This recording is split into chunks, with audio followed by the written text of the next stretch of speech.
जय शिवाय.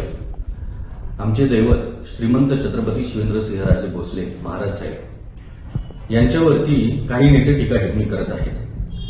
आताच आखाडे सोसायटीचा जो ठराव होता त्या सोसायटीच्या ठरावाच्या वार्ता अगदी मोठ्या लेवलपर्यंत मीडियामधून पसरवल्या गेल्या आणि महाराष्ट्रातील नेते रोहित पवार यांनी देखील महाराजांवरती टीका केली. त्यांनी टीका केली की या सोसायटी लेवलला एका मंत्र्यानं जायचं आणि तिथं दहशत माजवली. या गोष्टी तुम्ही ज्या बोलता या कितपर्यंत योग्य आहेत? श्रीमंत छत्रपती शिवेंद्रसिंहराजे भोसले महाराज साहेब हे जावळी तालुक्यातील स्थानिक आमदार आहेत आणि महाराज साहेब मंत्री हे नंतर झाले. कोणत्याही गोष्टीची सारासर माहिती न घेता आपण जे वक्तव्य केलं या वक्तव्याचा मी निषेध करतो. कारण श्रीमंत छत्रपती शिवेंद्रसिंहराजे आखाडे सोसायटीमध्ये यायच्या आधी ज्या महाराजांच्या विचारांच्या सोसायट्या आहेत त्या सोसायट्यांमध्ये देखील इतर पक्षांनी जी दडपशाही केली त्याच्याबद्दल तुम्ही का उत्तर देत नाही? आणि दुसरी गोष्ट, महाराजांवरती टीका करताना की छत्रपतींनी एवढ्या सोसायटी लेवलला यायला नको पाहिजे होतं, छत्रपतींच्या बाबत बोलताना तुम्ही खऱ्या अर्थाने विचार करायला पाहिजे होता. कारण छत्रपतींनी नेहमीच दडपशाही कधीच केलेली नाही, तर रयतेचे राजे आहेत म्हणूनच. आणि त्याचा इतिहास तसा आहे. रयत शिक्षण संस्था ही आशिया खंडातील सगळ्यात मोठी शिक्षण संस्था आहे आणि ही शिक्षण संस्था चालू करण्यासाठी आदरणीय कर्मवीर भाऊराव पाटील यांना जमीन देणारं हे छत्रपती राजघराणं होतं. आणि याच घराण्याचे श्रीमंत छत्रपती शिवेंद्रसिंहराजे हे वंशज आहेत आणि ते वारसा घेऊन ते जनसेवेचा वारसा चालवत आहेत. दुसरी गोष्ट, आखाडे सोसायटीच्या अनुषंगानेच शिवसेनेचे एकनाथ शिंदे गटाचे नेते अंकुश बाबा कदम यांनी महाराज साहेबांवरती पुन्हा टीका केली. वारंवार ते टीका करत राहतात आणि या टीकेला आजवर उत्तर दिलं नव्हतं, पण आता उत्तर देणं गरजेचं का आहे? कारण श्रीमंत छत्रपती शिवेंद्रसिंहराजे भोसले, उदयनराजे भोसले, संभाजीराजे भोसले ही आमच्या आस्थास्थानं आहेत आणि यांच्यावरती जर कोणी टीका करेल तर त्या गोष्टी आम्ही सहन करणार नाही. अंकुश कदम साहेब यांनी याच्यावरती म्हटलं की जावळीची जनता ही प्रचंड स्वाभिमानी आहे आणि जावळीमध्ये दहशत माजवली जाते किंवा हुकुमशाही केली जाते. ह्या गोष्टी तुम्हाला कोणी सांगितल्या? हुकुमशाही केलेल्या माणसाला आणि जर ती जनता स्वाभिमानी असेल तर त्या माणसाला ते कशाच पद्धतीनं ते थारा देणार नाही.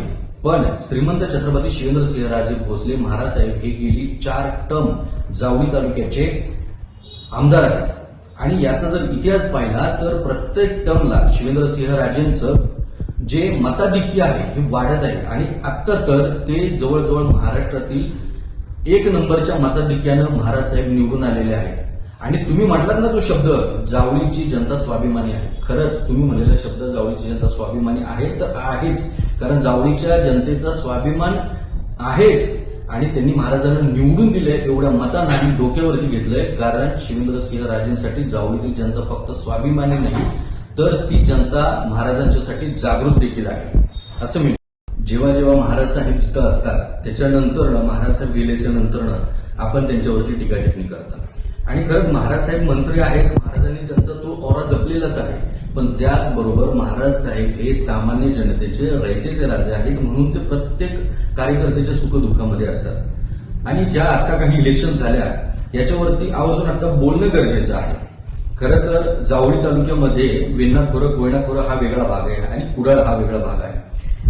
वेण्णा खोऱ्यामधून पंचायत समितीला आमच्या अर्चनाताई राजने, आदरणीय साहेब ज्ञानदेवजी राजने साहेब यांच्या सुविज्ञ पत्नी त्या इलेक्शनला उभ्या होत्या आणि या वेळेला तिथं गोष्टी कशा घडल्या गेल्या? तुमचे जे बाकीचे उमेदवार होते हे उमेदवार वेगळ्या पक्षाचा, तो लढतोय वेगळ्या पक्षाच्या चिन्हावरती. मग आदरणीय ज्ञानदेवजी राजने साहेब हे तुम्हाला खरंच नक्की जड होते का? म्हणून तुम्ही वेण्णा खोऱ्यामध्ये अनैसर्गिक युती करून उमेदवार वेगळ्या पक्षाचा, चिन्ह वेगळ्या पक्षाचं आणि असं तुम्ही राजने साहेबांच्या विरोधामध्ये लढला. तिथं तुम्ही सेपरेट का नाही लढला जर तुमचा स्वाभिमान जागृत होता तर? आणि त्याच इलेक्शनमध्ये तुम्ही कुडाळ खोऱ्यामध्ये सगळे वेगळ्या चिन्हावरती लढता किंवा स्वतःच्या पक्षाच्या उमेदवारासह आणि चिन्हासह लढता. या गोष्टीचं तुम्ही उत्तर आम्हाला काय द्याल?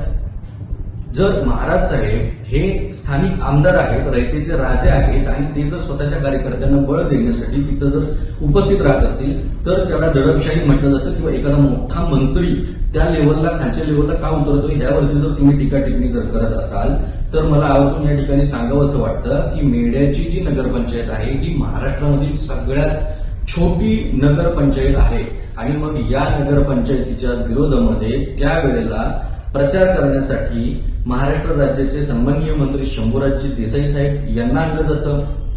त्याबद्दल तुम्ही काय म्हणाल?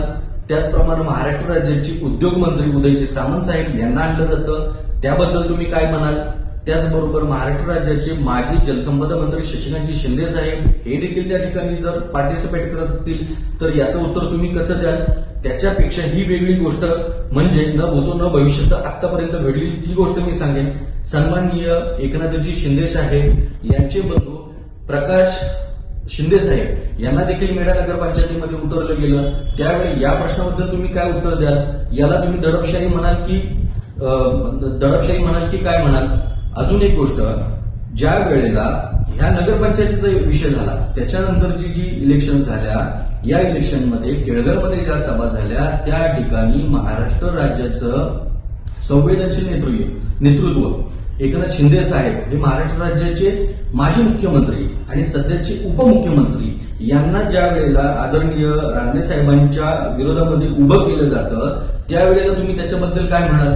या सगळ्या गोष्टी पाहताना ज्या वेळेला तुम्ही एवढी फौज पाठा जर जावळीमध्ये उतरवू शकता तर ज्या जनतेनं सन्माननीय शिवेंद्रसिंहराजे भोसले महाराज साहेब यांना निवडून दिलेलं आहे त्या जनतेच्या प्रत्येक प्रश्नाला महाराज साहेब उपस्थित राहणार आणि महाराज साहेब पहिल्या टर्म पासून प्रत्येक माणसाच्या घरादारामध्ये जाऊन आलेले व्यक्तिमत्व आहे.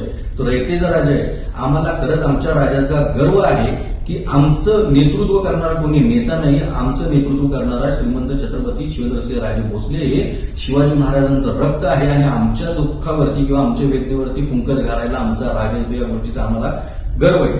पण याचबरोबर इथं मी हे सांगेन की शिवेंद्रसिंहराजे, उदयनराजे, संभाजीराजे ही जी राजघराणं आहे हे राजघराणं आमच्या शिवभक्तांचा आत्मा आहे, हे आमचा अभिमान आहे, आमचा स्वाभिमान आहे. आणि इथून पुढे जर श्रीमंत छत्रपती शिवेंद्रसिंहराजे भोसले महाराज साहेब यांच्यावरती जर कोणी टीका टिप्पणी त्या लेवलला जर केली तर आम्ही शिवभक्त म्हणून उत्तर द्यायला कदापि मागे सरणार नाही. धन्यवाद.